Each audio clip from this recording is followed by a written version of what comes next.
So ఈరోజు మన topic వచ్చేసి జర్నీ చేసేటప్పుడు ఎటువంటి ఫుడ్స్ తీసుకోవచ్చు జనరల్గా అనేసి. మోస్ట్ ఆఫ్ ది పీపుల్ ఏంటంటే జర్నీ చేసేటప్పుడు నాసియా, వామిటింగ్ అనేసి ఫాస్టింగ్లోనే ఉంటారు.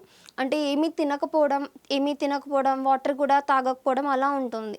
అలా అని మనం కంటిన్యూగా జర్నీ చేస్తూ ఉంటే, ఏమీ తినకుండా, తాగకుండా ఉంటే అదర్ కాంప్లికేషన్స్ వస్తాయి కదా! Like some nausea, vomiting, burning అవ్వడం అలా ఉంటుంది.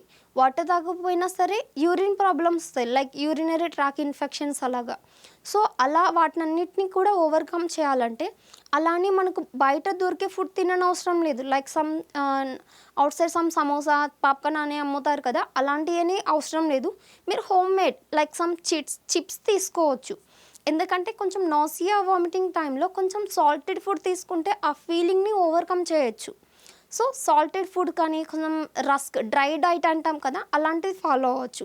Dry diet is nothing but some crack Jack biscuits గానీ, లైక్ మొనాకో అంటే సాల్టెడ్‌వి. సో, డ్రైగా ఉంటుంది. నాసియా, వామిటింగ్ ఫీలింగ్‌ని ఓవర్‌కమ్ చేయొచ్చు.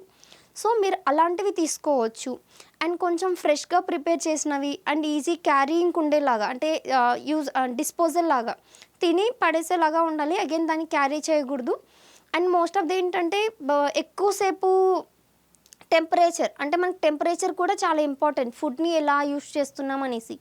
ఇన్ కేస్ ఇప్పుడు కేక్స్ ఉన్నాయనుకోండి, అవి ఇప్పుడు జర్నీ టైంలో ఎక్కువ యూజ్ చేయలేము. ఎందుకంటే అది పర్టిక్యులర్ టెంపరేచర్ తర్వాత అది అగైన్ మళ్ళీ ఫుడ్ పాయిజనింగ్‌గా అవుతుంది. సో, అలా కాకుండా మీరు తీసుకునే ఫుడ్ ఈజీ క్యారీయింగ్ ఉండాలి. అది కొంచెం ఏంటంటే సాల్ట్ బేస్డ్‌గా ఉండాలి. కొంచెం నాసియా డ్రై డైట్ లాగా ఉండాలి.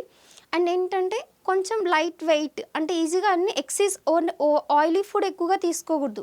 లైక్ తినాలి కదా! ఎగ్స్ తింటే మంచిది, జర్నీ బెటర్‌గా ఉంటుందని సమోసాస్ అలాంటివి ఏమీ తీసుకోకూడదు. అండ్ వాటర్ ఎక్కువగా తీసుకుంటే బెటర్, డీహైడ్రేట్ అవ్వకుండా ఉంటారు.